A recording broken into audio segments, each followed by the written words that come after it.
நாங்க வந்து 8வது தொடங்கி நம் கடந்த வகுப்புல தெளிவாக பார்த்திருப்பீர்கள். அதாவது தாக்கத்தின் போதான வெப்ப சக்தி மாற்றம் அப்படிதானே அதை பார்த்திருக்கோம். அதுல வந்து நாங்க சொல்லியிருக்கிறோம் வந்து மெயினான விடயங்கள், அதாவது ரசாயன தாக்கங்கள் என்கின்ற பொழுது கடந்த வகுப்பில படிச்ச விடயங்களை பாருங்க. இரசாயன முக்கியமான தலைப்பு விளங்கி எடுக்கணும், சும்மா பாடமாக்க இயலாது. ஆகவே கொஞ்சம் தெளிவாக விளங்கி எடுக்கணுமே. அதாவது ரசாயன தாக்கங்கள் நடைபெறுகின்ற பொழுது நாம சொல்லி இருக்கிறோம் தாக்கிகள்ல இருந்து என்ன வரும், விளைவுகள் வரும். தாக்கிகள் இருந்து விளைவு வரும். அதுல வந்து இரசாயன தாக்கங்கள் நடைபெறுகின்ற பொழுது தாக்கிகள்ல இருந்து விளைவு வருகின்ற செயல்முறை மட்டும் இல்லாம தாக்கங்கள் நடைபெறுகின்ற பொழுது வெப்ப சக்தி மாற்றங்களும் நடைபெறும். வெப்ப சக்தி மாற்றங்களும் நடைபெறும். அதை நாங்க சொல்லியிருக்கிறோம், அதை நாங்க விரிவா பார்க்க போறோம். சில தாக்கங்கள் நடைபெறுகின்ற பொழுது அந்த தாக்க தொகுதியினுடைய வெப்பநிலை உயர்வடையும் நாங்க சொல்லியிருக்கிறோம். எனவே அப்படி உயர்வடைகிற தொகுதியை நாம தொட்டு பார்த்தோம்னு சொன்னா அந்த தொகுதி எங்களுக்கு சூடாக உணரலாம். அதே மாதிரி சில ரசாயன தாக்கங்களை நாங்க உதாரணம் ஆய்வு சாலையில பரிசோதனை குழாய்களை செய்கின்ற பொழுது நீங்க பார்க்கலாம் தொகுதியினுடைய வெப்பநிலை குறைவடைவதை நீங்க அவதானிக்கலாம். ரைட்? அப்படி தொகுதியில வெப்பநிலை குறைவடைவதன் காரணமாக தெளிவா விளங்கணும், தொகுதியில வெப்பநிலை குறைவடைவதன் காரணமாக தொகுதி குளிராக இருப்பதை நாங்க உணரலாம். இந்த 2 அவதானங்களை பத்தி நான் கழிச்சிருக்கிறேன். அதே போல வந்து இந்த ரசாயன தாக்கங்கள் நடைபெறுகின்ற பொழுது ஏற்படுகின்ற வெப்ப சக்தி மாற்றத்தின் அடிப்படையில ரசாயன தாக்கங்கள் 2 வகைப்படும் என்று சொல்லியிருக்கிறோம். ஒன்று வந்து புறவெப்ப தாக்கங்கள், அடுத்து வந்து அகவெப்ப தாக்கங்கள் சொல்லி 2 விதமாக ரசாயன தாக்கங்கள் நாங்க வரையறுக்கலாம்னு உங்களுக்கு தெரியும். அதுல பார்த்துக் கொள்ளுங்க பிள்ளைகள், மிக முக்கியமாக அவதானிச்சு கொள்ளுங்க. இது பாடமாக்குற பாடம் அல்ல, விளங்கி எடுக்க வேண்டிய பகுதி. ஆகவே தெளிவாக நான் கதைக்க போறேன். புறவெப்ப தாக்கம் என்னன்னு சொல்லி தலையை போட்டதாக போட்டுக்கொள்ளுங்க. புறவெப்ப தாக்கம். அப்ப நாங்க ஏற்கனவே காய்ச்சிருக்கிற இந்த ரசாயன தாக்கங்களை 2 வகைப்படுத்தலாம் என்று சொல்லி, ஒன்று புறவெப்ப தாக்கம், அடுத்து வந்து அகவெப்ப தாக்கம்.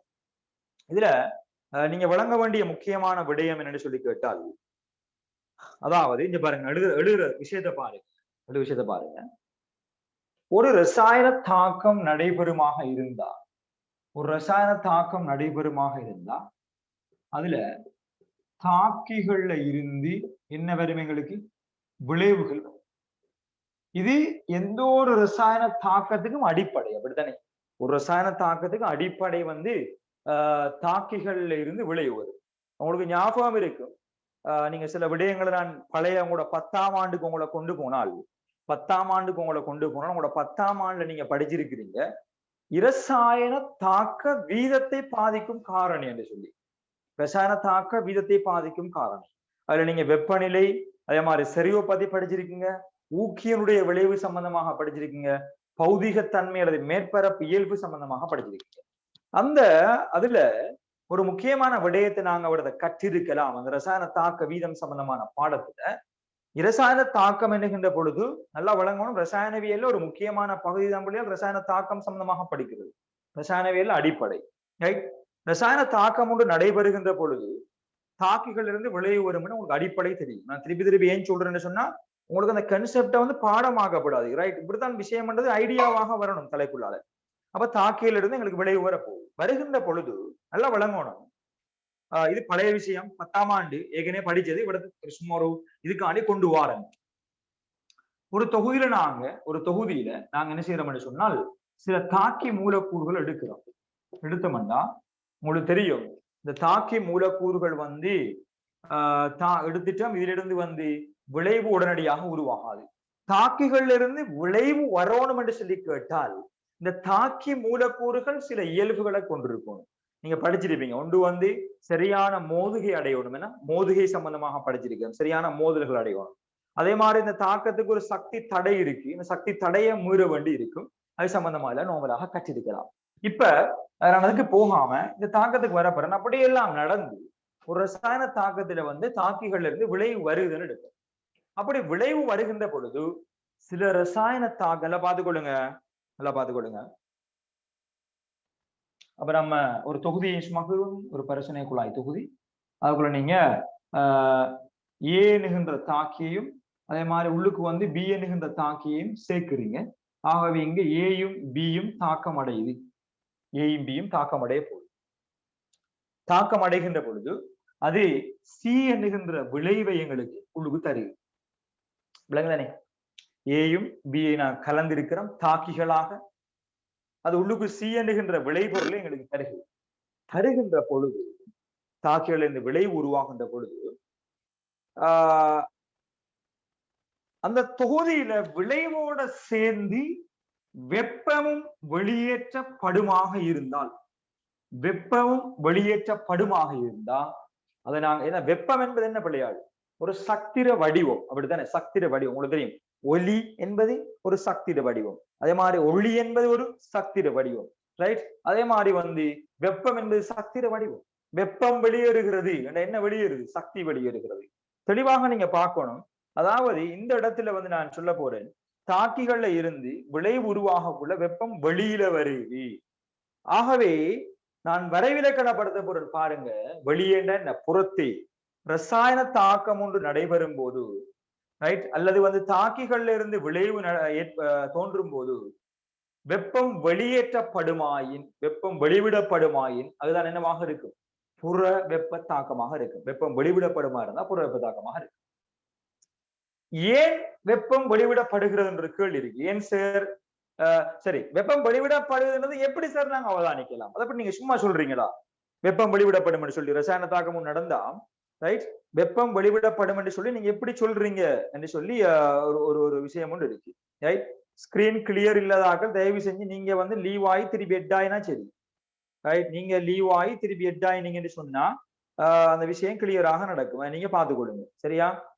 ரைட், ஆகவே பார்த்துக்கொள்ளுங்க. ஏ சக பி தாக்கம் அடைந்து சி என்ற விளைபொருள் வருகிறது, அதோட வெப்பம் வெளியே வருது. தெளிவாக சொல்றேன். இதுல நான் ஒரு விடயம் சொல்ல போறேன், பார்த்துக்கொள்ளுங்க.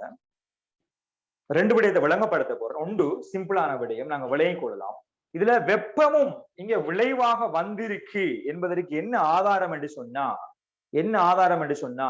ஆரம்பத்துல அதாவது தாக்கம் நடைபெற ஆரம்பிக்கிறதுக்கு முந்தி நீங்க என்ன செய்யற, போன கிளாஸ் நான் ஒரு விஷயத்தை விளங்கப்படுத்தி இருந்தேன், சரியா? ரைட், சரியா? பார்த்துக்கொள்ளுங்க. சிலர் திருப்பியும் ஜாயிண்ட் ஆயிருக்கதால நான் திருப்பி ஒரு கதைக்கிறேன். சின்ன ஒரு விளங்கப்படுத்த வரையில நான் புறவெப்ப தாக்கம் என்று சொல்றது தாக்கிகள் இருந்து விளைவு வரும் தானே. விளைவு வருகின்ற பொழுது எங்களுக்கு வெப்பமும் வெளியே வாரது, வெப்பமும் வெளியேற்றப்படுறது, அதுதான் புறவெப்ப தாக்கம். உதாரணமா பாருங்க, சி நான் விடுவோமே, ஏயும் பியும் ஆரம்பத்துல கலக்கப்படுகிறது. அப்ப ஏயும் பியை நாம தாக்கி என்று சொல்லுவோம். அப்படி கலக்கின்ற பொழுது தொகுதிக்குள்ள சி என்கின்ற விளைபொருள் உருவாகுது. அதான் எழுதி வச்சிருக்கிறேன், ஏயும் பியும் தாக்கம் அடைந்து சி என்ற விளைபொருள் வருகிறது என்று சொல்லுவோம், சரியா? அப்படி விளைபொருள் வருகின்ற பொழுது அதோட சேர்ந்து தொகுதிக்குள்ள வெப்பமும் வெளிவிடப்படுகிறது, ரைட்? அப்படி ஒரு தாக்கம் நடைபெறுகின்ற பொழுது தொகுதிக்குள்ள வெப்பம் வெளிவிடப்படுமாக இருந்தால் அதுதான் என்ன தாக்கம்? புற வெப்ப தாக்கம். அதாவது வெப்பம் வெளிவிடப்படுகிறது, புறத்தே வெளிவிடப்படுகிறது. சோ புற வெப்ப தாக்கங்கள். ஆகவே இதை எழுதியிருக்கிற பாருங்க எப்படி சொல்லி. ஆகவே புற வெப்ப தாக்கத்தை காட்டுறதுக்கு நான் எப்படி எழுதியலும் தெரியுமா பிள்ளையா? எப்படி எழுதியலும் தெரியுமா? தாக்கில இருந்து விளைவுகள் வருகின்ற பொழுது அது விளைவோட சேர்ந்து என்ன வரும்? எங்களுக்கு வெப்பம் வெளியேறும். இப்படி காட்டலாம் புறவெப்ப தாக்கம். இப்படி காட்டினா நீங்க விளையக்கூடும், இது புறவெப்ப தாக்கம்.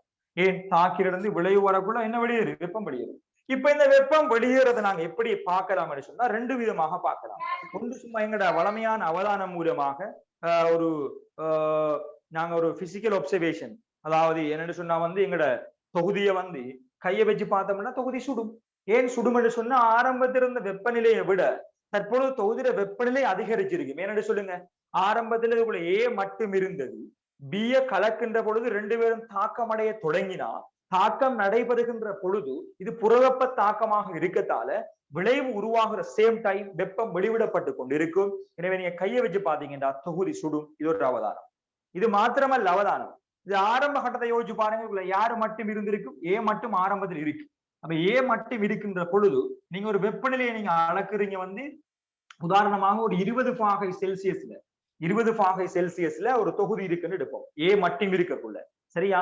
இப்ப நீங்க என்ன செய்றீங்கன்னு சொல்லுங்க, பிஏ கலக்குறீங்க, பிஏ கலக்குறீங்க, சரியா? பிஏ கலக்கின்ற பொழுது தாக்கம் நடக்குதானே, நடக்கின்ற பொழுது தொகுதிக்கு வெப்பம் வெளியேறி ஒரு கட்டத்துல வெப்பம் வெளியேற தொகுதியில வெப்பநிலை என்ன செய்யும்? வெளியாது கூடும் தானே. ஆகவே அந்த வெப்பநிலை எங்களுக்கு வெப்பமானி வாசிக்கும். ஒரு கட்டத்துல எங்களுக்கு 25 பாகை செல்சியஸ் வரையில மேக்சிமம், அதுக்கு அங்கால போக இல்லைன்னு எடுப்போம், 25 பாகை செல்சியஸ் வெப்பநிலையில போய் நிக்குது. இப்ப நீங்க என்ன சொல்லலாம்? இது என்ன தாக்கம்? இது புறவெப்ப தாக்கம். சரியா? அப்ப ஒரு தாக்கம் அகவெப்ப தாக்கமா புறவெப்ப தாக்கமான்னு சொல்றதுக்கு 3 முறைகளை நான் கையாள போறேன். பாத்துக்கணும். எக்ஸாம் பாயிண்ட்ஸ எக்ஸாமில வச்சு நாங்க மதிக்கிறது. இதை பார்த்துட்டு ஓ இது அகவெப்ப தாக்கம், இது புறவெப்ப தாக்கம். எப்படி சொல்றேன்டா, ஒருத்தர் கேள்வியில உங்களுக்கு தந்திருக்கிறார், தாக்கியிலிருந்து விளைவுகள் வருகின்ற பொழுது விளைவு சக வெப்பம் ஏண்டா விளைவு வழக்க வெப்பமும் வெளியேறுது என்று சொல்லி தந்திருந்தா எங்களுக்கு விளங்கணும், அது புறவெப்ப தாக்கம், வெப்பம் வெளியே வருது. இன்னொரு விதமாக சொல்லலாம், ஒரு தாக்க தொகுதி ரசாயன தாக்கம் நடைபெறுகின்ற பொழுது வந்து தொகுதி சூடாகியது, அப்ப தொகுதி சூடாகிய என்ன இருக்கு, வெளியே வந்திருக்கு, அப்ப புறவெப்ப தாக்கம். அல்லது சில வழிகளை சொல்லலாம், வந்து ஒரு ரசாயன தாக்கம் நடைபெறுகின்ற பொழுது ஆரம்ப வெப்பநிலையாக 20 பாகை செல்சியஸ் இருந்தது, மீண்டும் தாக்கிகளை கலந்து தாக்கமடைய விட்ட போது இறுதி வெப்பநிலை 25 பாகை செல்சியஸ் ஆக இருந்தது. எனின் இது எவ்வகை ரசாயன தாக்கமா, புறவெப்ப தாக்கம். என்னன்னு சொல்லுங்க, ஆரம்ப வெப்பநிலை 20 பாகை சி, தற்பொழுது 25 பாகை சி என்று சொன்ன என்ன அர்த்தம்டா, தாக்கம் நடக்கக்குள்ள வெப்பம் வெளியே வந்திருக்கு, அந்த வெப்பம் காரணமாக இந்த கரைசல்ல வெப்பநிலை கூடி இருக்கு, அதான் 25 பாகை சி போயிருக்கு. இப்படி எழுதலாம். இதுல இன்னொரு விடயம், முக்கியமான விடயம் இருக்கு, முடியலையா, முக்கியமான விடயம் இருக்கு புறவெப்ப தாக்கம் சம்பந்தமா. ரைட், தயவு செஞ்சு முக்கியமான வகுப்பு, மிக முக்கியமான வகுப்பு. யாராவது சவுண்ட் இதுல குழப்புற மாதிரி இருந்தா பேரை போட்டுருங்க, யார பேர் உழுவுது அந்த ஆடியோ ஓன் பண்றான்னு சொல்லி நான் இந்த ரிமூவ் பண்ண விடுறேன். நீங்க கன்சென்ட்ரேட் பண்ணிக்கோணுமே வகுப்புல, எனக்கு தெரியாது, நான் ஆழமா விளங்கப்படுறத நீ விளக்கும், கேள்விக்கு வரப்போற விடயங்களை தான் விளங்கப்படுத்தி கொண்டு. இப்ப உங்களுக்கு புறவெப்ப தாக்கம் ஒரு ஐடியா இருக்கு, புறவெப்ப ஐடியா இருக்கு. இன்னொரு விஷயம் வழங்கப்படுத்த போறேன் புறவெப்ப தாக்கம் சம்பந்தமாக, அது கூட நாங்க நோட் சொல்லிக்கோங்க. பார்த்துக்கொள்ளுங்க, புறவெப்ப தாக்கம் வழங்கினா அகவெப்ப தாக்கம் வழங்கின மாதிரி தான் புள்ளி, அது ஆப்போசிட் அப்படியே மாத்தி பார்த்தோம்னா சரி, அது புறவெப்ப தாக்கத்தை வழங்கி கொடுத்தீங்கன்னா சரியா தெளிவா வழங்கி எடுத்துக்கோங்க. பாருங்க, இப்ப நான் இப்படி ஒரு விஷயம் எழுதித்தான புள்ளி இருக்கிறேன்,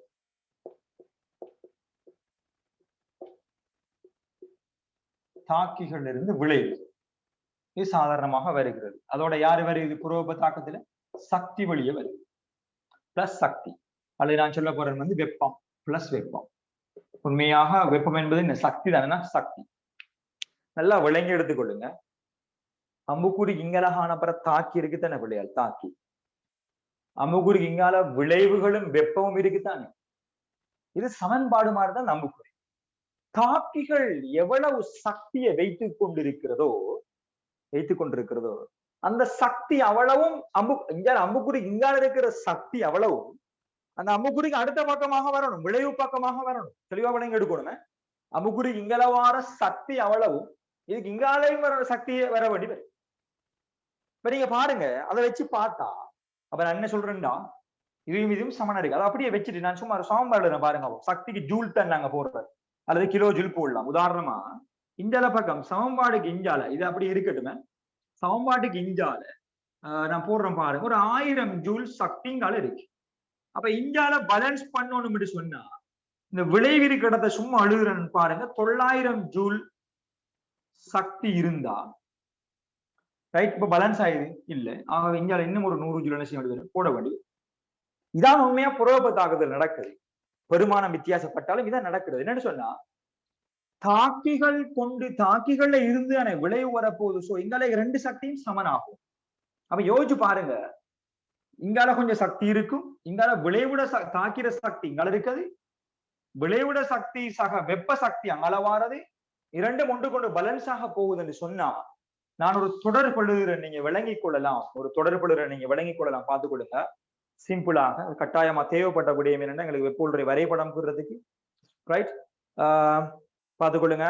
இப்படி ஒரு விஷயம் எழுத போற, நல்லா கவனிக்கோங்க.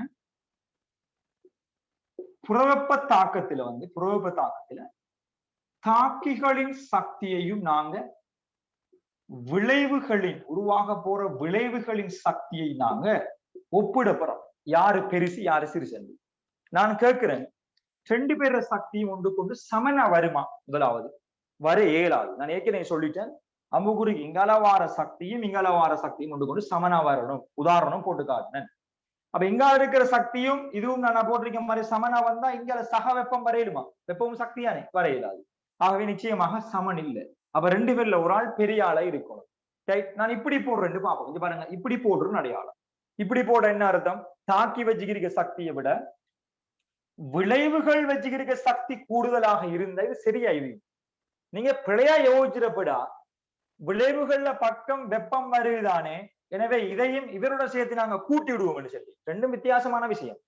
தாக்கியிலிருந்து விளைவு வாரத்தோட வெப்பம். நான் முந்தி எழுதி காட்டின பாருங்க, ஏ சக பி தாக்கியண்டா சி என்பது விளைவு சக வெப்பம்.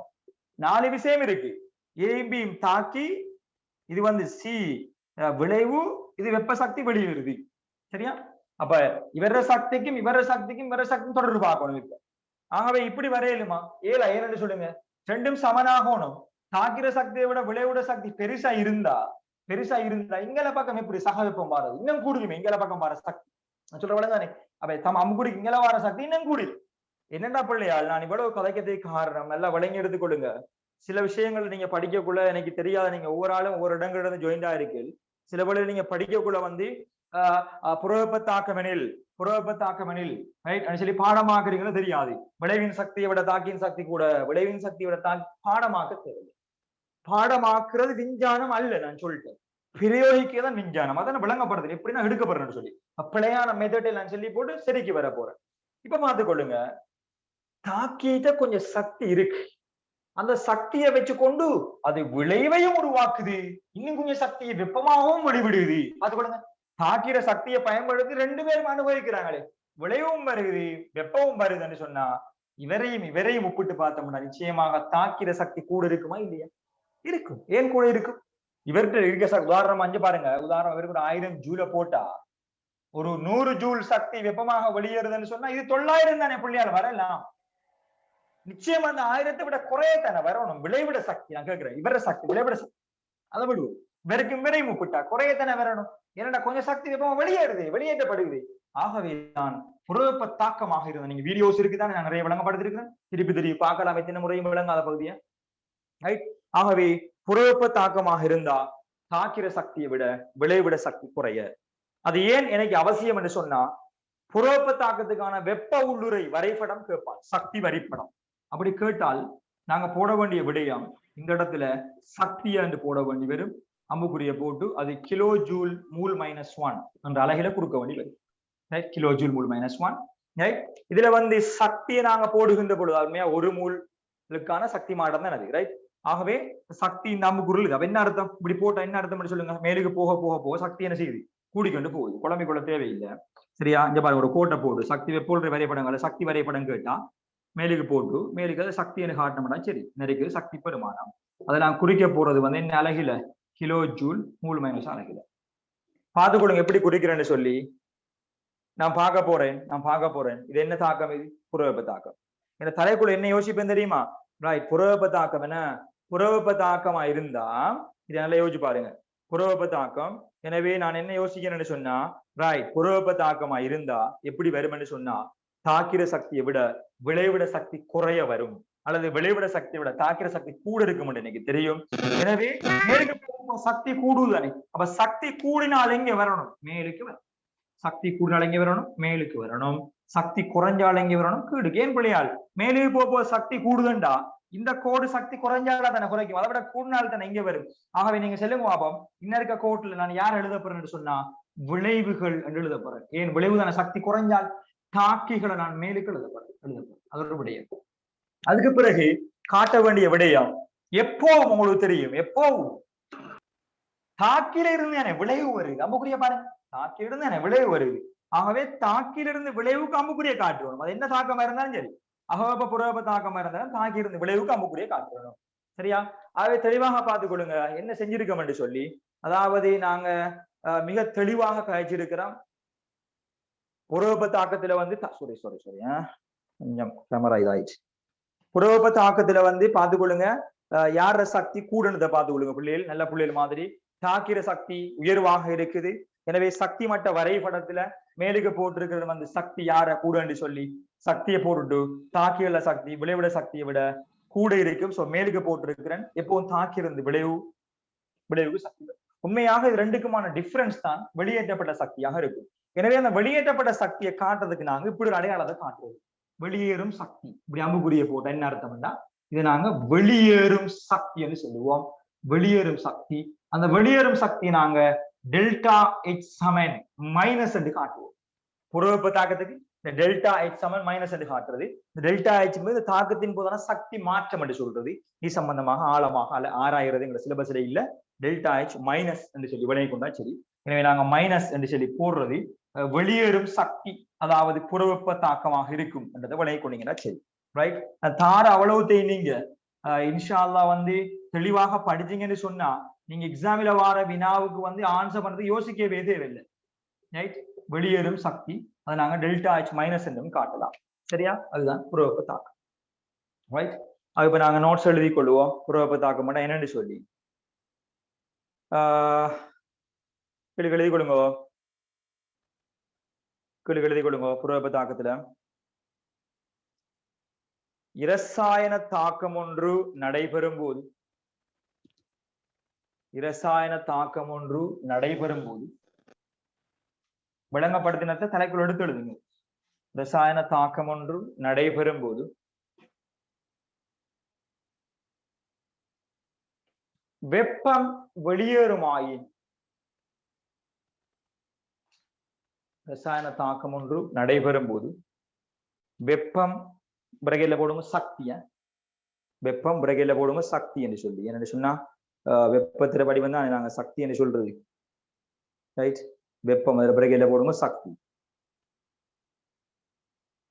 வெளியேறுமாயின், வெப்பம் வெளியேறுமாயின் அது புறவெப்ப தாக்கம் எனப்படும். அது புறவெப்ப தாக்கம் எனப்படும். அது புறவெப்ப தாக்கம் எனப்படும். அடுத்த பாயிண்ட் சொல்லுங்க.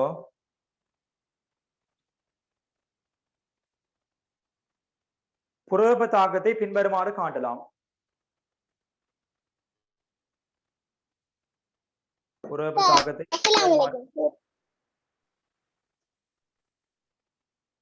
எப்படி காட்டலாம்னு சொன்னா முந்தி சொன்ன மாதிரி பாருங்க, எழுதி புக்ஸ் பண்ணி கொடுங்க. அது நீங்களே யோசிச்சு எழுதலாம். தாக்கிகள் இருந்து என்ன வருது பிள்ளையால்? எப்பவும் என்ன வரும்? தாக்கிலிருந்து விளைவுகள் வரும். ஆனா வந்து புறவெப்ப தாக்கம் பண்றதால விளைவுகள் வரக்குள்ள வெளியில என்ன வரும்? சக்தி, அல்லது நீங்க வெப்பம் போடலாம விளைவுகள் வரக்குள்ள வெளியால வெப்பம் வெளியேறும். வெப்பத்திர பிரகேட்ல வந்து சக்தி, வெப்பம் சக்தியாக வெளியேறும். ஆக எளித புக்ஸ் பண்ணி கொள்ளலாம்.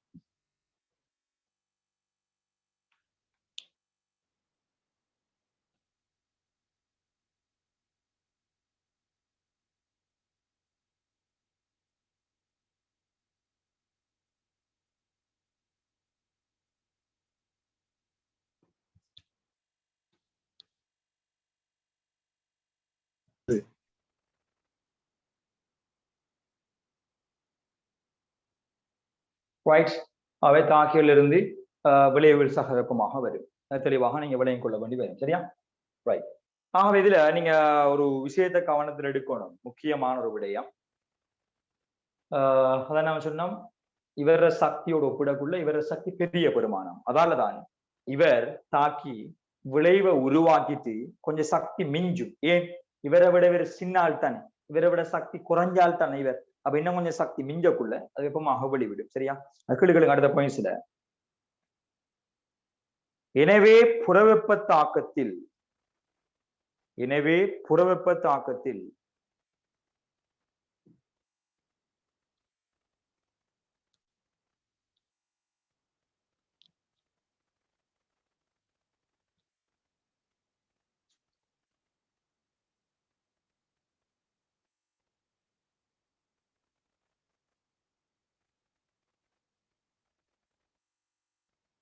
எனவே புறவெப்ப தாக்கத்தில் என்ன எழுதலாம் பிள்ளையார்?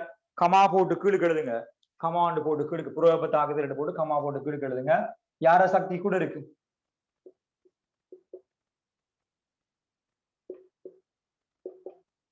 ரெண்டையும் போட்டு இடையில குறியீட போடுங்க. அப்ப விளங்கி போடுங்க. யாரு கூட இருக்கு? ரைட், இவர் தானே கூட, தனி இருக்க, ரெண்டு பேரும் சேர்ந்துதான் இவர சக்தி. ஆகவே இப்படி வரும்.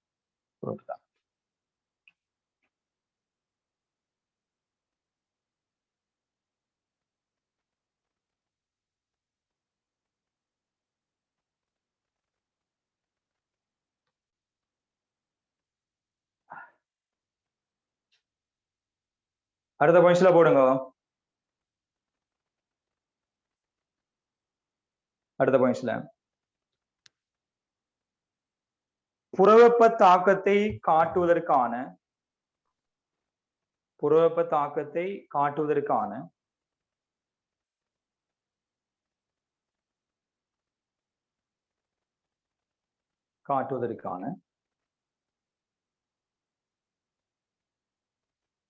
சக்தி மட்ட வரைவு வருமாறு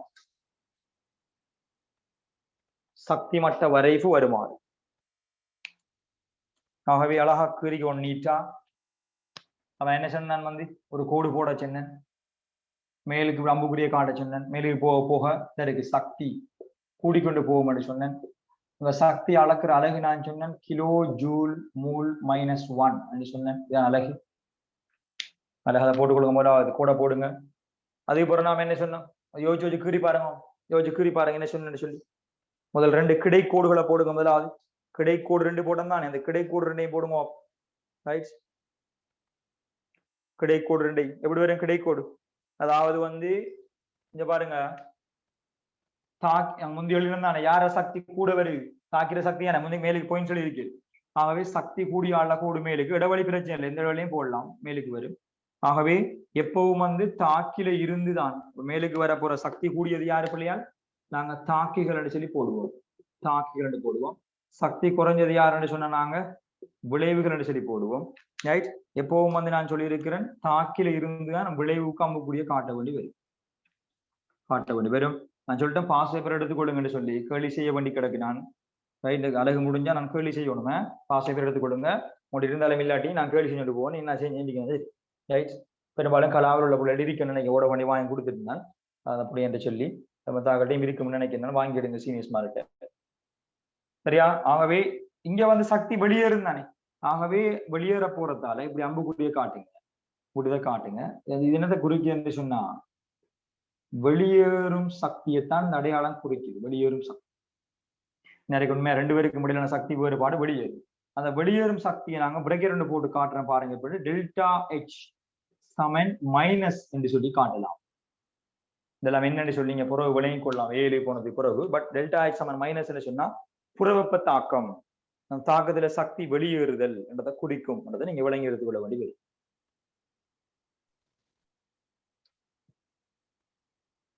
கிளாஸ்களுக்கு நேரத்துல ஜாயின் ஆகுங்க. சரியா?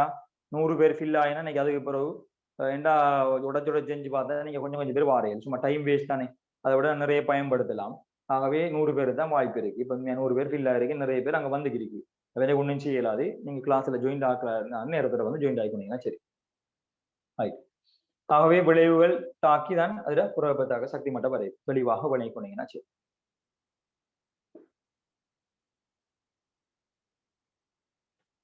ரைட், கேளுக்கு இப்போ ஒரு பாயிண்ட்ஸ் போடுங்க. அடுத்த பாயிண்ட்ஸ் உண்டதுல அதுலயே தானே புறவெப்பத்தாக அடுத்த பாயிண்ட்ஸ். சில புறவெப்ப தாக்கங்கள் வருமாறு, சில புறவெப்ப தாக்கங்கள் வருமாறு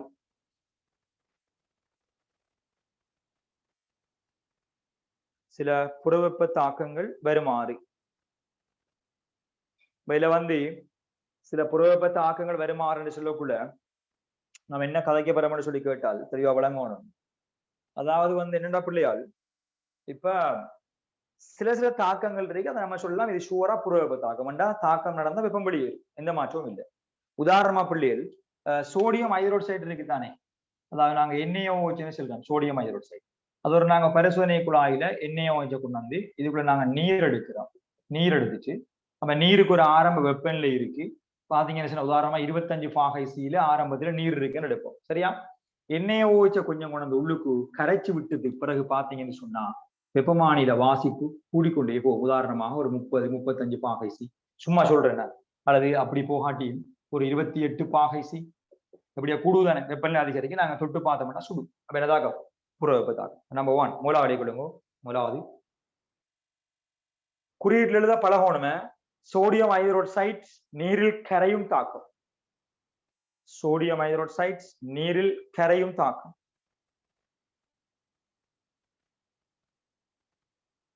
சோடியம் ஹைட்ரோக்சைடு நீரில் கரையும் தாக்கம்.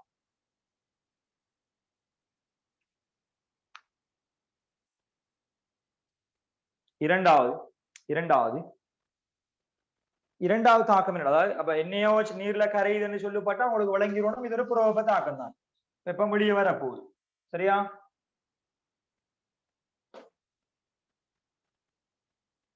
இரண்டாவது அமிலகார நடுநிலையாக்கல் தாக்கம். எழுதி கொடுங்க. ரெண்டாவது எழுதுங்க, விளங்கப்படுத்துறேன். அமிலகார நடுநிலையாக்கல் தாக்கம். அமிலகார நடுநிலையாக்கல் தாக்கம். அப்ப நடுநிலையாக்கல் தாக்கம் வந்து பிள்ளையாளங்களுக்கு புறவெப்ப தாக்கம் தான். உதாரணமா பார்த்து கொள்ளுங்க. நடுநிலையாக்கல் தாக்கத்துக்கு அடிப்படை தாக்கம் என்ன எழுதியிருக்க முடியாது இல்லாம நாம இருக்கா உங்களுக்கு. அதாவது அமிலத்திலிருந்து வார H+ காரத்திலிருந்து வார OH- சேர்ந்து எங்களுக்கு H2O மூலக்கூறை உருவாக்குகின்ற பொழுது சக்தி வெளியேறுறதுனாங்க இந்த தாக்கத்தை நடுநிலையாக்கல் தாக்கம் என்று சொல்றோம். உதாரணமாக இதுக்கு பதிலாக நாங்க வன் மூலமாக NaOH-ஐயும் வன் அமிலமாக ஹைட்ரோகுளோரிக் அமிலத்தையும் சேர்த்தா என்ன விளைவு வரும்னு உங்களுக்கு தெரியும். எண்ணெயும் Cl-ம் போய் சேரும், என்ன NaCl வரும். எனவே H+ம் OH- சேர்ந்து எங்களுக்கு நீரை தரும். இது ஒரு அமிலகார தாக்கம். அமிலகார தாக்கம் எல்லாம் இந்த அமிலம் இந்த காரம் அமிலம் அல்ல, இன்னும் என்ன அமிலம் காரணம் நீங்க சேர்த்தாலும் அது வந்து H2SO4 சேர்த்தாலும் சரி, இந்த காரத்தோட HNO3 சேர்த்தாலும் சரி, அசட்டிக் அமிலம் சேர்த்தாலும் சரி, பொஸ்போரிக் அமிலம் சேர்த்தாலும் சரி, அதே மாதிரி இங்க வந்து காரமாக KOH சேர்த்தாலும் சரி, கல்சியம் ஹைட்ரோக்சைடு சேர்த்தாலும் சரி, அமோனியம் ஹைட்ரோக்சைடு சேர்த்தாலும் சரி, அமிலகார தாக்கங்களை பொறுத்த மட்டும் வெப்பம் வெளியேற்றப்படும். ரைட்? ஆகவே அமிலகார தாக்கம் ஒரு அமிலகார நடுநிலையாக்கல் தாக்கங்களும் எங்களுக்கு ஒரு புறவெப்ப தாக்கமாக இருக்கு. சரியா? ஆகவே அமிலகார நடுநிலையாக்கல் தாக்கங்கள் எனவே வந்து கீழே உதாரணம் என்று போட்டு உதாரணம் இதை எழுதி பாக்ஸ் பண்ணுங்க. இந்த தானே நடுநிலையாக்கல் தாக்கம். ஆகவே என்ன இருக்கு, இதை எழுதி பாக்ஸ் பண்ணி போட்டு அப்படியே தாக்கத்தை கீழே காட்டுங்க. என்ன இருக்கு தாக்கம்?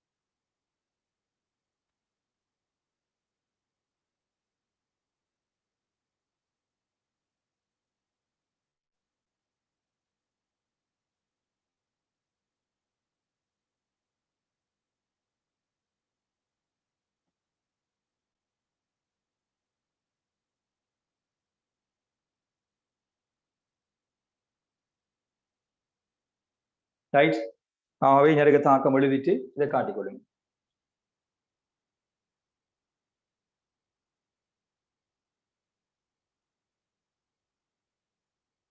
சரியா?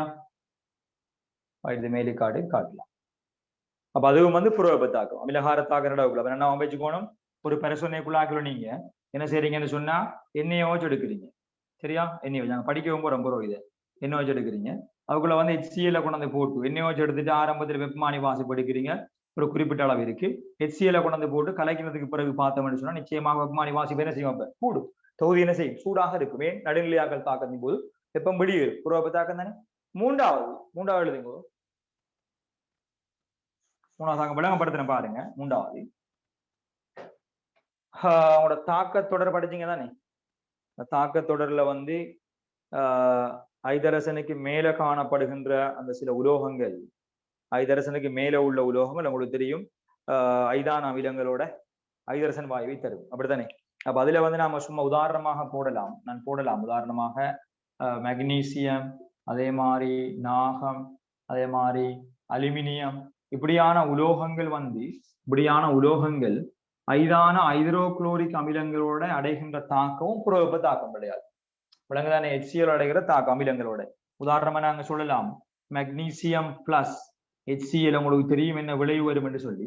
அதாவது மெக்னீசியம் குளோரைடு சக ஐதரசன் வாயு வரும், H2 கேஸ். இந்த தாக்கம் ஒரு புறவெப்ப தாக்கம். அது மட்டுமில்ல, வேற வகை ரசாயன தாக்க வகையில பார்த்தோம்னா என்ன பிள்ளை எழுதி ஒற்றைவிட பேச்சு தாக்கம் என்ன ஐதரசன் வாயு வார தாக்கம். தாக்கத்தை சமப்படுத்தலாம். ஒரு mgயும் H1 Cl1 Cl2 இருக்கு. சாரி, இந்த ரெண்டு இருக்கு. எனவே ரெண்டை போட்டோம்டா சொல்லி ஒவ்வொரு முறையும் நான் அது வருகின்ற பொழுது சொல்லிக் கொண்டுதான் போறேன். MgCl2 எப்படி சார் நீங்க எழுதிருக்கீங்கன்னு சொன்னா MgM திருப்பி பாருங்க, போய் சொல்லி போட்டேன். நான் எத்தனை முறை சொல்லியும் நீங்க திருப்பி நோட்ஸை பார்த்து படிக்கலன்னு சொன்னா 10ஆம் ஆண்டு நோட்ஸை உங்களை போல வந்து துரதிஷ்டவனாக்கள் யாரும் இல்லை. ரைட்? நீங்க படிப்பில முன்னுக்கு போறதுக்கு தகுதி இல்லாத ஆக்கள் சும்மா பொய்க்கு வந்து கொப்பிலையும் புத்தகத்திலையும் I am going to be a doctor, I am going to be engineer சொல்லி பொய்க்கு போடுவாங்க. நல்லா இருக்கா வேண்டி. சரியா? ரைட்? தயவு செஞ்சு வெளியாகி போய்த்துருங்க, வேற ஃபீல்டுக்கு போங்க. சும்மா பொய்க்கு போடப்படா.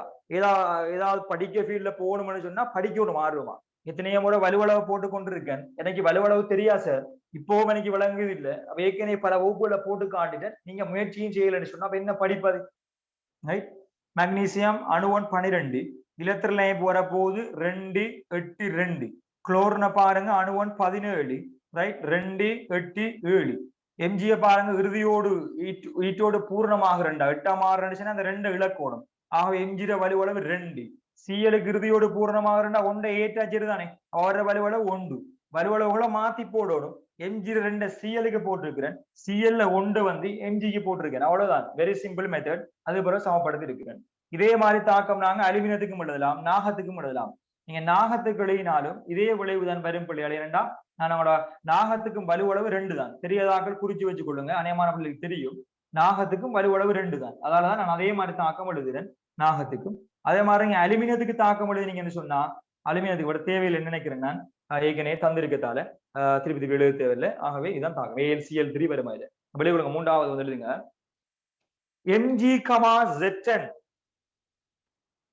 ஆகிய உலோகங்கள்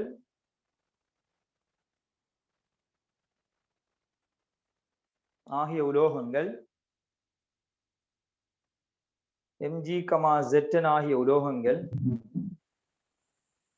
Mg, Zn ஆகிய உலோகங்கள்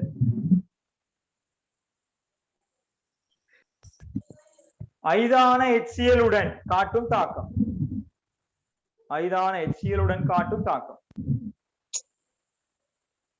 ஆகவே 2 தாக்கத்தையும் வேகம் எழுதி கொள்ளுங்க இந்த தாக்கம் 2 எங்களுக்கு எம்ஜிரையும் தாக்கத்திலையும் சமப்படுத்திக் கொள்ளுங்க பார்க்காம எழுதலாம் பலுவளவு அடிப்படையாக உங்களுக்கு தெரியும் எல்லாத்தையும் பார்த்து அப்படி எழுதி என்னதான் செய்ய எனக்கு என்ன தெரியாது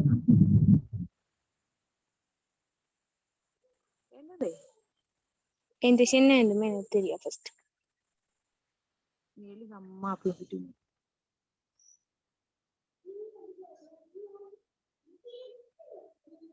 தெரியாதா எலிட் இந்த நீ பேசாங்க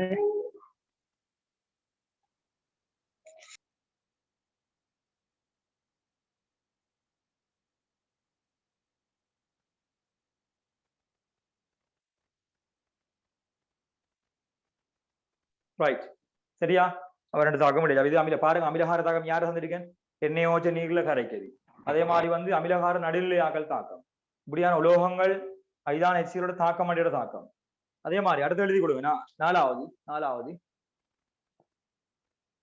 ஒரு ஞாபகம் இருக்கும் பிள்ளையாள் ஒரு ஞாபகம் இருக்கு உங்களோட வீடுகள்ல அந்த வேலை செஞ்சிருப்பீங்க என்னன்னு சொன்னா வந்து அதாவது இவங்களோட வீடுகளுக்கு சுண்ணாம்பு அடிக்கதானே வீடுகளுக்கு சுண்ணாம்பு அடிக்க தானே அந்த சுண்ணாம்பு என்பது உண்மையாக சொல்றதாங்க சுண்ணாம்பு பக்கெட்டை வாங்கி கொண்டு வாரோம் சுண்ணாம்பு பாக்கெட்டுகளை வாங்கி கொண்டு வாரோம் வாங்கி கொண்டு வந்து அதை ஒரு பக்கெட் எடுத்து அவங்கள கொட்டி போட்டு அவங்கள நீரை ஊத்துறோம் தானே நீரை ஊத்தக்குள்ள பாருங்க வெப்பம் என்ன செய்து பிள்ளையாள் வெளியே வரும் சூடு கடுமையா வெளியே வரும் தொட்டு பார்த்தாலே சுடும் அது இரண்டாக்களுக்கு விளங்கும் அது அப்ப நீங்க யோசிச்சு பாருங்க ரைட் அதாவது ஒரு ஒரு ஒரு ரசாயன தாக்கம் நடக்கக்குள்ள வெப்ப சக்தி வெளியே வருதுதானே வெப்ப சக்தி வெளியே வருதுன்னு சொன்னா புறவெப்ப தாக்கம் தானே அப்ப நீராத சுண்ணாம்புக்கு நாங்க நீரை சேர்த்து சொன்னா அதை சொல்றது நீரிய சுண்ணாம்பாக மாத்திரம் நம்ம பக்கெட்ல கொண்டு வர்றது நீராத சுண்ணாம்பு அதுல குறியீடு அப்படியா கல்சியம் ஒட்சைட் தான் நீராத சுண்ணாம்பு இதை சொல்றது வந்து நீராத சுண்ணாம்பு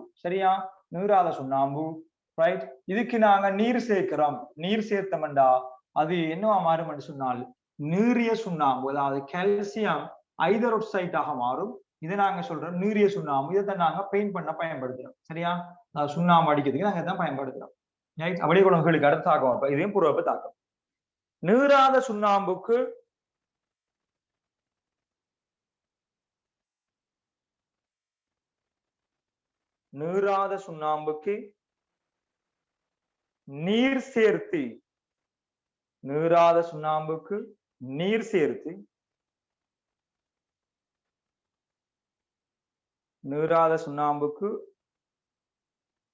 சேர்த்து என்னது நீரிய சுண்ணாம்பை உருவாக்கும் தாக்கம் நீரிய சுண்ணாம்பை உருவாக்கல் அப்பதான் தாக்கம் புறவெப்ப தாக்கம் ஆக இன்னைக்கு பொருள் எழுதிக்கொள்ளும் தாக்கம் சமப்படுத்தப்பட்டதான் இருக்கணும் மேலோட தாக்கம் எழுதிக்கொள்ளும்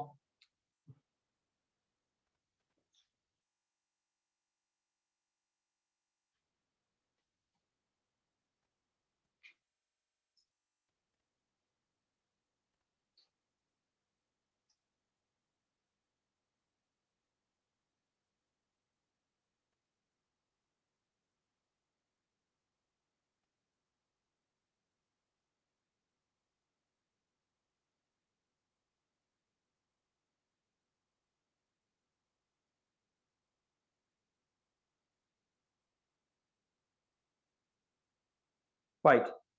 அதே மாதிரி பார்த்து கொடுங்க. இன்னும் சில விடயங்கள் சொல்ல போறேன்.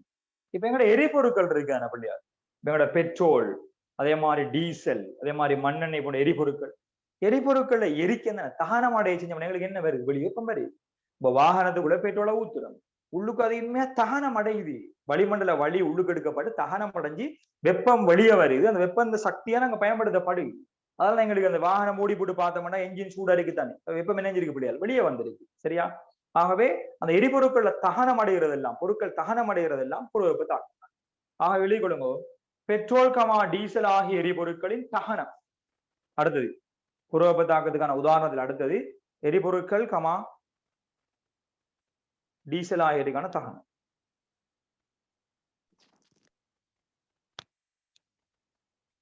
டீசல் ஆகிய எரிபொருட்களின் தகனம்.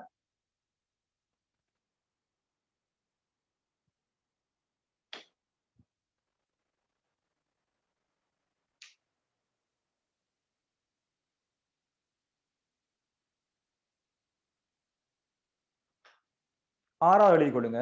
ஆறாவது என்னன்னு சொல்ல போறேன் பார்த்துக்கொள்ளுங்க. அவ்வளவு பேருக்கும் தெரியும், ஒரு மாதிரியான ஒரு மொடல் விலங்கு களம் அல்லது தாவர களம் வரைவமாக இருந்தால், ஒரு விலங்கு களத்தை ஒரு ரஃப்பாக வரைகிறன்னு பாருங்க. பல்வேறு வடிவங்களை காட்டலாம். அடிப்படையாக கோள வடிவத்துல காட்டினால் ஒரு விலங்கு களத்துல வெளிப்புற எல்லையாக இருக்கிறது களமென்சவ் அல்லது முதல் மென்சவ். ரைட். ஒரு விடயம் வாரதால சொல்லி கொண்டு போறேன். களத்துக்கு மத்தியில ரைட் இரட்டை மென்சவ்வால் சூழப்பட்ட மிக முக்கியமான ஒரு புன்னங்கம் இருக்கும். அது கருவுன்னு நாங்க சொல்லுவோம். கருவுக்கு மத்தியில புன்கருவு இருக்கும். நிறமூர்த்த வலை இருக்கும். அதெல்லாம் எங்களுக்கு நிறமூர்த்தங்கள் இருக்க போகுது. மனிதர்களை பொறுத்த மட்டும் இருக்கு 23 சோடி நிறமூர்த்தம் இருக்கும். இதுக்குள்ள பல்வேறு புன்னங்கங்கள் இருக்கும். புன்னங்கம் இல்லாத இந்த பகுதியை நாங்க சொல்றது குளிய உருவன்னு சொல்லி நாங்க இதை கருவன்னு சொல்றோம். அதே மாதிரி இதுக்குள்ள பல்வேறு புன்னங்கம் இருக்கும். உங்களுக்கு தெரியும், இப்படி பல்வேறு தட்டுக்களாக காணப்படுறது உங்களுக்கு தெரியும். கொள்கி உடல் அல்லது கொள்கி சிக்கல் நாங்க சொல்லலாம். அதே மாதிரி கருவோட இணைந்தவாறு அதுல சிறுமணிகளை கொண்டதாக காணப்படுறார்கள் நம்ம சொல்றோம் அழுத்தமற்ற அக முதலுரு சிறுவலை. அதே மாதிரி சில வேளைகள்ல இந்த ரைபோசோம் மேலுக்கு இல்லாம சுயாதீனமாக காணப்பட்ட அழுத்தமான அகமுதலுரு சிறுவலை. அதே மாதிரி சிறிய புள்ளிகளாக இருக்கின்ற மென்சவற்ற புன்னங்கம் உங்களுக்கு தெரியும், ரைபோசோம். அதே மாதிரி முக்கியமான புன்னங்கங்கள் இருக்கும். புன்மையத்தி இருக்கும். 2 ஒன்றுக்கொண்டு செங்குத்தாக அவை களப்பிரிவில பங்கெடுக்கும் புன்மையத்திகள் இருக்கும். இதே மாதிரி இன்னொரு முக்கியமான புன்னங்கம் நான் கீற வேண்டி இருக்கும். நான் இப்படி கீறினா அவங்க எல்லாருக்கும் மதிக்கக்கூடியதாக இருக்கும். உட்புறமான மென்சவு மடிக்கப்பட்டிருக்கும். அவர்தான் யாரு?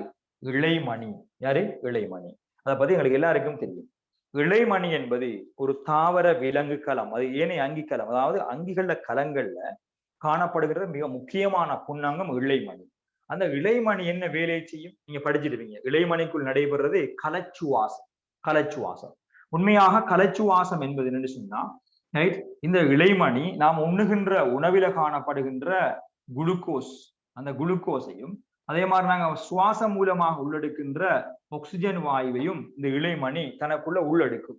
ரைட். நாம உணவு மூலமாக உள்ளெடுக்கின்ற குளுக்கோஸையும் நாங்க சுவாசம் மூலமாக உள்ளெடுக்கிற ஆக்சிஜன் வாயுவையும் இந்த தாக்கம் நடக்க போதீங்கன்னா இழைமணிக்குள்ள ரைட் உள்ளெடுத்து அதிலிருந்து எங்களுக்கு CO2 வாயுவையும் H2O தாரத்தோட எங்களுக்கு சக்தியை வெளிவிடும். உங்களுக்கு தெரியும், அந்த சக்தி ATP வடிவத்துல வெளியேற்றப்படும். இந்த சக்தியை நாங்க கதைக்கிறதுக்கு, யோசிக்கிறதுக்கு, எழுதுறதுக்கு எல்லாம் நாங்க பயன்படுத்துற எனர்ஜி என்பது இந்த எனர்ஜியா.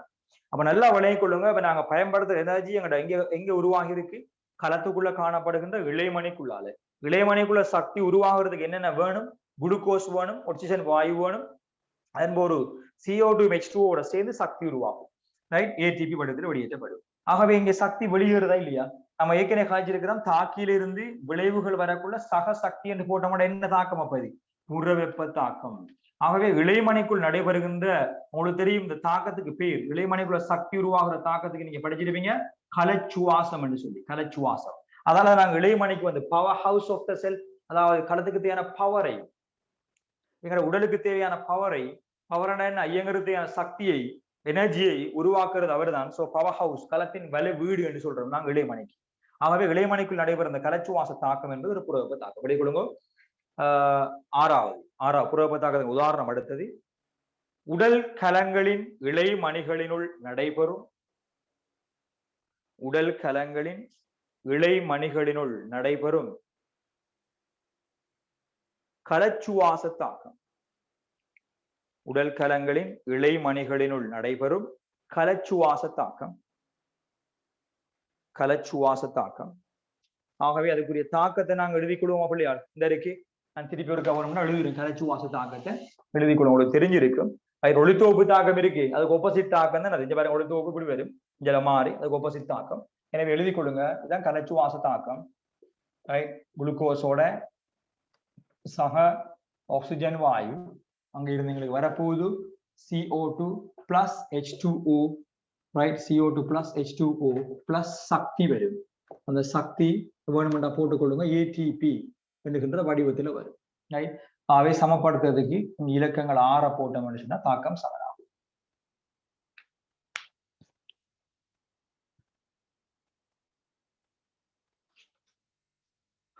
ரைட்? அவ்வளவு எங்களுக்கு புறவெப்ப தாக்கம் சம்பந்தமாக தெரிய வேண்டிய விடயங்கள். ஆகவே நாங்க இப்ப அடுத்தது பார்க்க போறது, பெரும்பாலும் அடுத்த கிளாஸ் முடிஞ்சிருமே.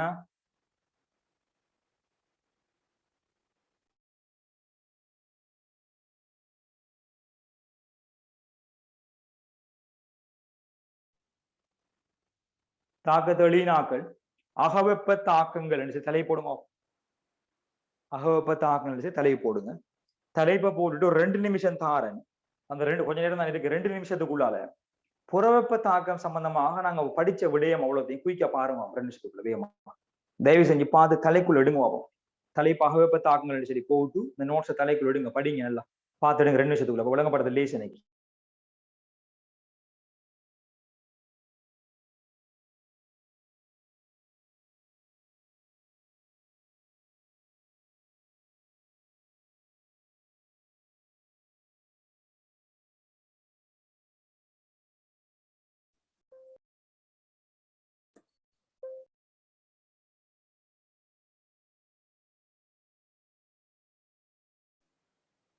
ரைட்.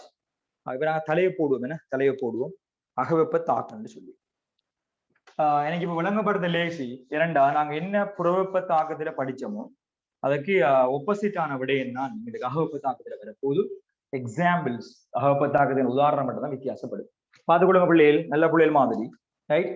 அகவெப்ப தாக்கங்கள் என்கின்ற பொழுது அங்க என்ன நடக்கும் என்று சொன்னா, புறவெப்ப தாக்கம் என்ன தாக்கம் இங்க பாருங்க. புறவெப்ப தாக்கம் என்கின்ற பொழுது தாக்கிகள்ல இருந்து எங்களுக்கு விளைவு வரக்குள்ள சக்தி வருகிறது.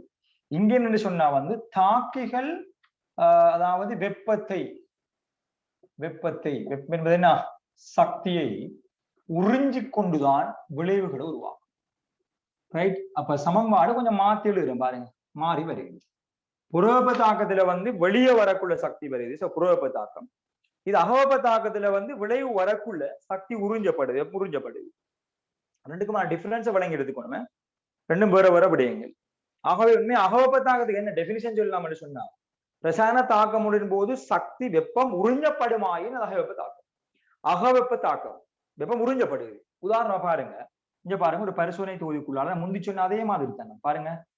ஏ என்கின்ற ஒரு கூறு எடுத்திருக்கிறோம். ஏ என்ற கூறு எடுத்திருக்கிறோம். சரியா? எடுத்து அதுக்குள்ள நாங்க ஒரு வெப்பமானியை வச்சிருக்கிறோம். அது ஒரு 20 பாகை சீல காட்டுது, அல்ல 25 பாகை சீல காட்டுது. வெப்பமானி வச்சிருக்கிறோம். இப்ப நாங்க இவருக்கு இன்னொரு கூரை கலக்கிறோம், பி என்ற கூரை. இப்ப ரசாயன தாக்கம் நடக்கும் தானே. கொஞ்சம் நேரத்தை பூர்வ பார்த்தோம்டா தொகுதியில வெப்பநிலை 20 பாகை செல்சியஸாக வந்திருக்கு. நல்லா பார்த்துக்கணும். அப்ப 25 பாகை சீல இருந்தது, இந்த தாக்கம் நடைபெறுகின்ற பொழுது 20 பாகை சீயா வந்திருக்கின்ற என்ன அர்த்தம்டா, இந்த தாக்க தொகுதியில இருந்து அந்த ரசாயன தாக்கம் நடக்கிறதுக்கு வெப்ப சக்தி என்ன செய்யப்பட்டிருக்கு, உறிஞ்சி எடுக்கப்பட்டிருக்கு. நல்லா விளங்கணும், முக்கியமாக விளங்கணும். இந்த கரைசலுக்குள்ளதான் ஏயும் பியும் தாக்க போகுது பிள்ளையார். தாக்க ஊடகம் அல்ல தாக்க தொகுதி என்பது இந்த கரைசல் தான்.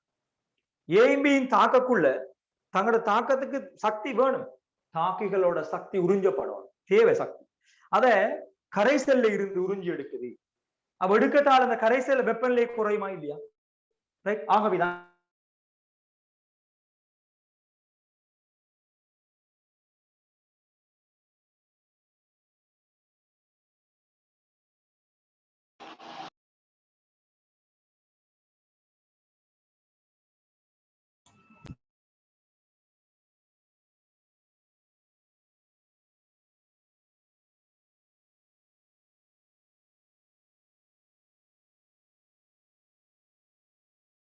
வெப்பநிலை விளைவு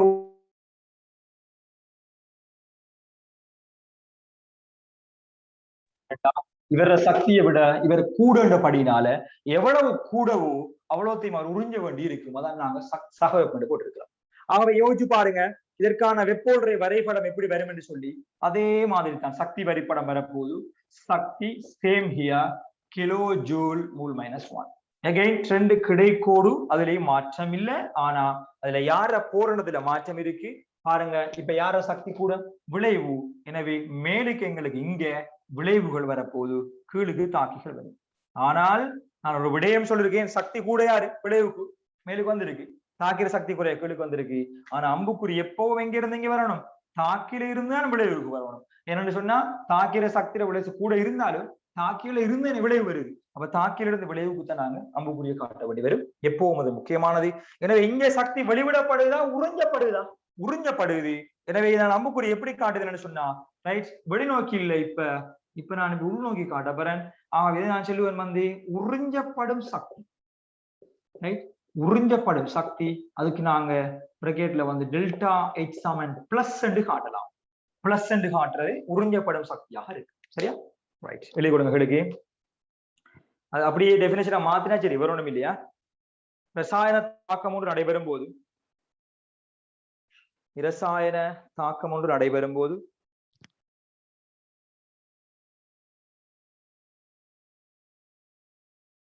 இரசாயன தாக்கம் ஒன்று நடைபெறும் போது வெப்பம் உறிஞ்சப்படுமாயின்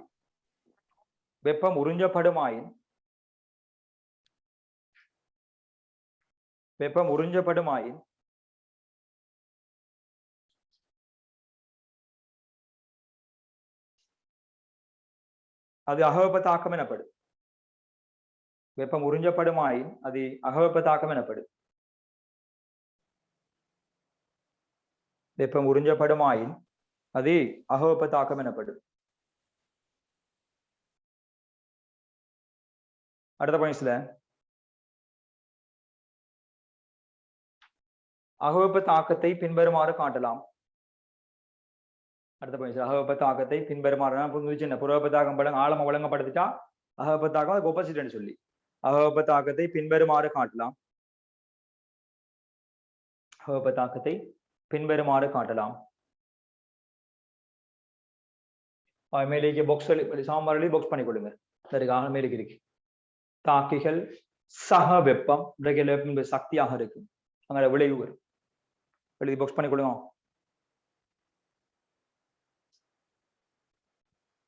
தாக்கிகள் அது சக வெப்பம் ஒரு சக்தி, நல்ல விளைவுகள் வரும்.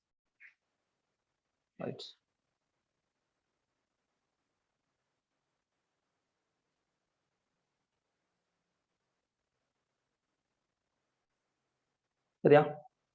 அடுத்த பாயிண்ட் சொல்லிக் கொடுங்க. அகவெப்ப தாக்கத்தில்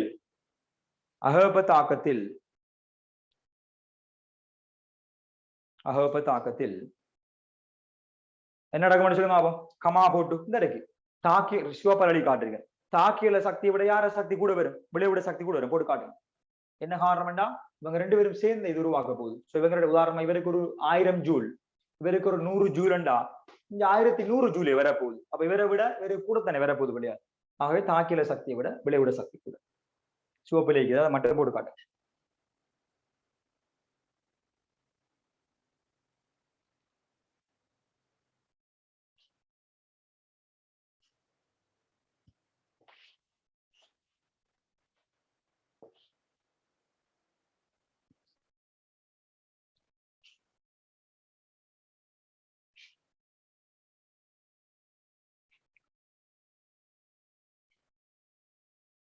சரியா?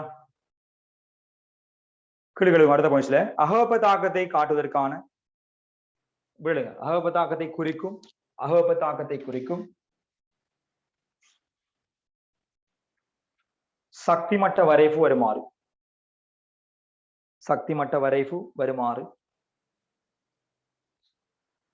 நீங்க பார்த்துத்தான் வரைய வேணும்னு அவசியம் இல்லை. நீங்க வரையலாம். மேலுக்கு கோட்டு காட்டி சக்தி கிலோஜூல் மூல் -1 மேலுக்குள்ள பாயிண்ட்ஸை பாருங்க. தாக்கிற விளைவிட சக்தி கூட இருக்கு. அம்புக்குரிய எப்பவும் தாக்கியிலிருந்து தான் விளைவுக்கு வரும்.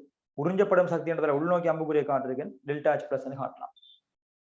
கரி விடுங்க வேமா.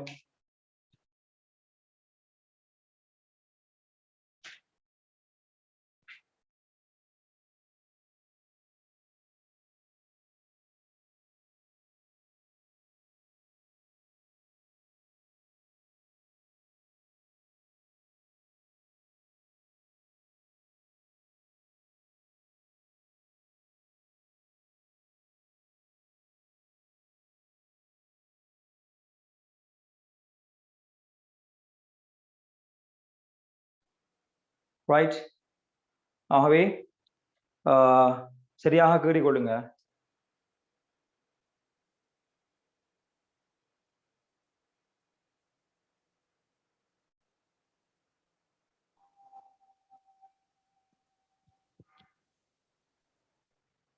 ரைட்.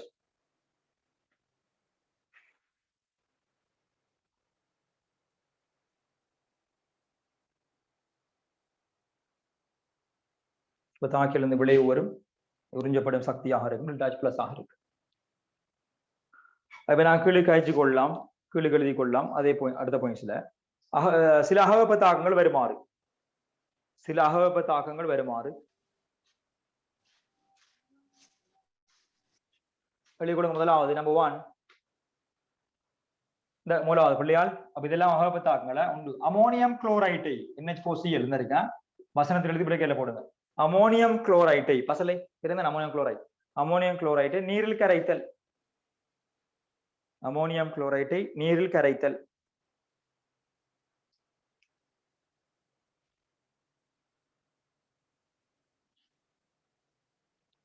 அமோனியம் குளோரைட்டை நீரில் கரைத்தல்.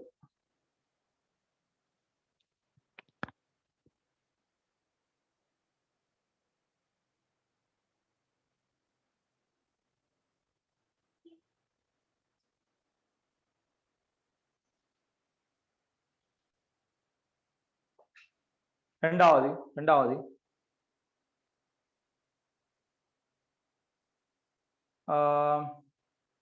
வெளிக்குழம்பு புள்ளியால் சிட்ரிக் அமிலம்,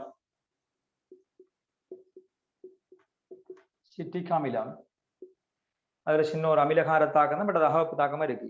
சிட்ரிக் அமிலம் மற்றும் சோடியம் இரு கார்பனேட், சிட்ரிக் அமிலம் மற்றும் இந்த இருக்கு சோடியம் இரு கார்பனேட் NaHCO3 என்பவற்றுக்கு இடையிலான தாக்கம், என்பவற்றுக்கு இடையிலான தாக்கம், தாக்க வகைகளை என்பவற்றுக்கு இடையிலான தாக்கம்.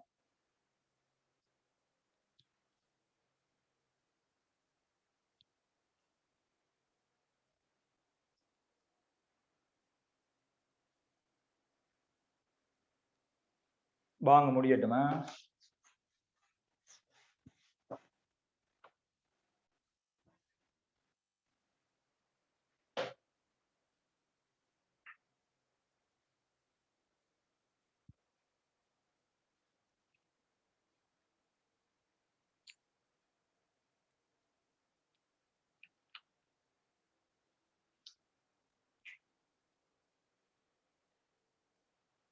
நீர்ல கரைத்தல், இரண்டாவது சிட்ரிக் அமிலம் கமா சோடியம் கார்பனேட்டிலான தாக்கம். மூன்றாவது கொடுங்க கல்சியம் கார்பனேட்டின் பிரிகை தாக்கம், கல்சியம் கார்பனேட்டின் CaCO3 என கல்சியம் கார்பனேட்டின் பிரிகை தாக்கம், பிரிகை தாக்கம் இந்த இருக்கு. நெருக்க தாக்கத்துக்கு வெப்ப சக்தி நான் கொடுக்கத்தான் வேணும், உறிஞ்சுக்குன்னு தாக்கம் நடக்கும். கல்சியம் ஆக்சைட் சக CO2 கேஸ் மாறுது, நாங்கள் வெப்பம் கொடுக்கணும் கட்டாயம். கல்சியம் பிரிகை தாக்கத்தை எழுதி கொண்டு இருக்கு, கட்டாயம் தெரிஞ்சிருக்க வேண்டிய தாக்கம் கல்சியம் பிரிகை தாக்கம். அதே மாதிரி அடுத்த எழுதி கொடுங்க தாவரங்களில் நடைபெறும் ஒளித்தொகுப்பு. ஒளித்தொகுப்பு என்ன செய்யுது? சக்தி, சூரிய சக்தி பதிக்கப்படுதுன்னா, ஆகவே தாவரங்களில் நடைபெறும் ஒளித்தொகுப்பு. அங்கே சக்தி உறிஞ்சப்படுது என்ன பிள்ளையா? சூரிய சக்தி உறிஞ்சப்படுது. தாவரங்கள் நடைபெறும் ஒளித்தொகுப்பு.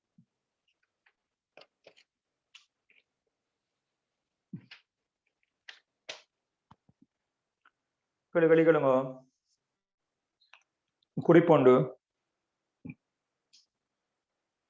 குறிப்பொண்டு எழுதினா முடிப்போம். குறிப்பிட எழுதுங்க.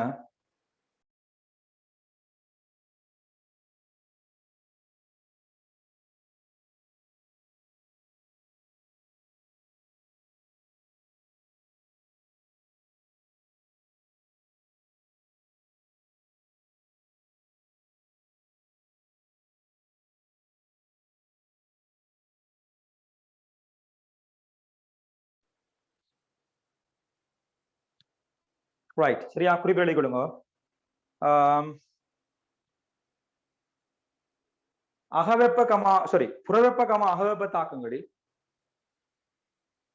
தெளிவா படிச்சு கொண்டு அடுத்த வகுப்புக்கு வரணும். புக்கில் கேள்வி செஞ்சு பாருங்க. அளவுல இன்னொரு பரிசோதனை இருக்கு, அதையும் பார்த்தோம்னா அழகு முடியுது. அடுத்த வகுப்போட பெரும்பாலும் புக்கிலேயே கேள்வியும் செஞ்சு விடுவேன்னா எழுங்க. புறவெப்ப கமா அகவெப்ப தாக்கங்களில் பெறப்படும் புறவெப்ப கமா அகவெப்ப தாக்கங்களில் பெறப்படும் அவதானங்கள் வருமாறு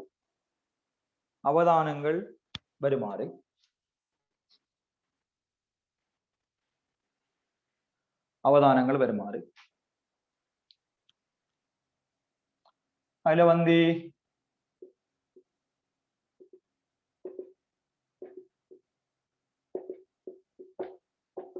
புறவெப்ப தாக்கத்தில் 2 போட்டு உங்களுக்கு தெரியும், கீழே போடுங்க. அதை மூல புறவெப்ப தாக்கத்தில் 2 போட்டு புறவெப்ப தாக்கத்தில் என்ன பிள்ளை அவதானம் வரும்?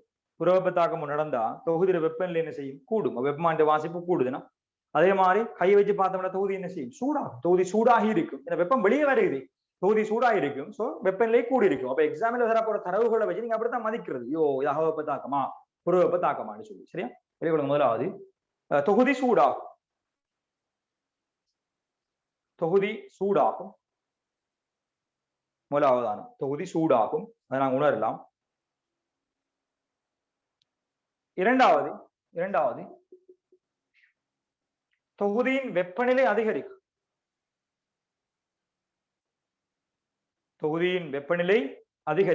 அதை நாங்கள் வெப்பமானில பார்க்கலாம்.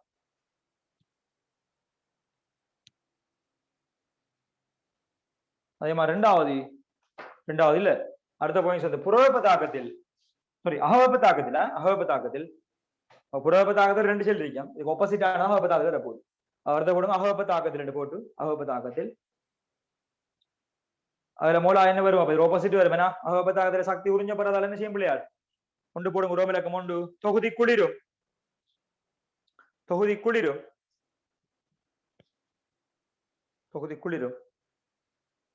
உண்மையா குளிர்மண்டா வெப்பநிலை குறையும் தான். ஆனா வந்து என்ன வேற தாரம் சொன்னா அந்த அவதானம் என்பது வெப்பமானி வாசிப்புடா நாங்க பெறப்பட போறது. ரைட், ரெண்டாவது போட்டு கொடுங்க. வெப்பமானி தொகுதியின் வெப்பநிலை குறைவடையும். ஆகிய பிள்ளையால் ஒரு குறிப்பிட்ட பகுதியை நம்ம கழிச்சிருக்கிறோம். இன்ஷா அல்லாஹ் அடுத்த வகுப்பில இது ஒரு பரிசோதனை ஒன்று இருக்கு, படிச்சு கொண்டு வாங்க. கேள்விகளை மேலும் மாணாக்கள் செஞ்சு கொண்டு வாங்க. நாம இன்ஷா அல்லாஹ் அடுத்த வகுப்போட இதை முடிச்சுட்டு கேள்விகளுக்கு போவோம். சரியா? ரைட், முடிச்சு கொள்ளுங்க. அஸ்ஸலாமு அலைக்கும்.